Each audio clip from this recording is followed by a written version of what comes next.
Kyiv, Ukraine. In an unscheduled visit to Ukraine's snow-covered wartime capital on Saturday, British Prime Minister Rishi Sunak made a commitment to provide 125 anti-aircraft guns as well as other air defense technology. He was there to meet with Ukrainian President Volodymyr Zelenskyy. The air defense package, which Britain estimated to be worth $50 million, $60 million, comes as Russia has been repeatedly bombing Ukraine's power grid and other critical infrastructure from the air, leading to severe outages for millions of Ukrainians in the Arctic conditions. The package includes radar and other technologies to prevent Russia's use of drones with explosive payloads supplied by Iran against targets in Ukraine. In addition, Britain recently announced a delivery of more than 1,000 anti-air missiles. Zelenskyy tweeted a video of Sunak being welcomed at a presidential palace while snowflakes fell and the two men conversing. "We are convinced that we will prevail because we have friends like you on our side. Both of our countries are aware of what it takes to defend freedom," the Ukrainian president wrote on Twitter. Former British Prime Minister Boris Johnson received high accolades in Ukraine for his support and made numerous trips to Kyiv before resigning in July amid ethics problems.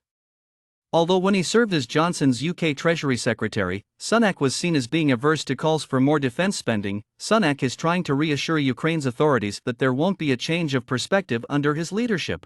"Until Ukraine achieves the peace and stability it needs and deserves," he vowed, "Britain will stand with you." He added, "Then we will stand with you as you rebuild your magnificent country." According to his office, Sunak also visited first responders at a fire station and put flowers at a memorial for war dead. He also lighted a candle at a memorial for those who perished in a horrific Soviet-era famine in Ukraine in the 1930s. In Kyiv, Sunak said, "And to have the opportunity to meet those who are doing so much and paying such a high price to defend the principles of sovereignty and democracy was deeply humbling." Russia is stepping up its push in the eastern part of the Donetsk region, and Ukraine has reported intense combat around Bakhmut, Avdiivka, and Novopavlivka. A Ukrainian counteroffensive to retake the towns of Przashatrivniv, Kislivka, and Krokhmalny in the northeastern Kharkiv area of Ukraine was allegedly repulsed by Russian forces.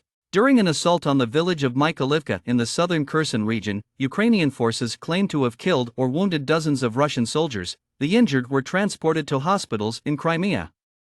It was impossible to independently verify the assertion. Additionally, Ukrainian forces claimed to have carried out deadly attacks on the Kinbrin Spit, a crucial base for Russian electronic warfare, in the country's southern Mykolaiv province. According to the CEO of Ukraine's largest private energy company, anyone who can afford to do so should think about leaving the nation to ease the strain on its war-damaged power grid. According to Maxim Timchenko, CEO of DTK, if they can find another place to remain for another 3 or 4 months, it will be very useful to the system.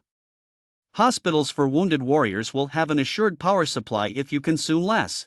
According to the official news agency PAP, one of the 2 individuals who perished in Poland this week when a missile landed there had a burial on Saturday. The UK Ministry of Defence stated on Saturday that Russia issued $13.6 billion in debt on Wednesday, which was the country's largest ever single-day debt issuance. According to the report, debt issuance is a crucial strategy for maintaining Russia's rising defense spending since its invasion of Ukraine in February.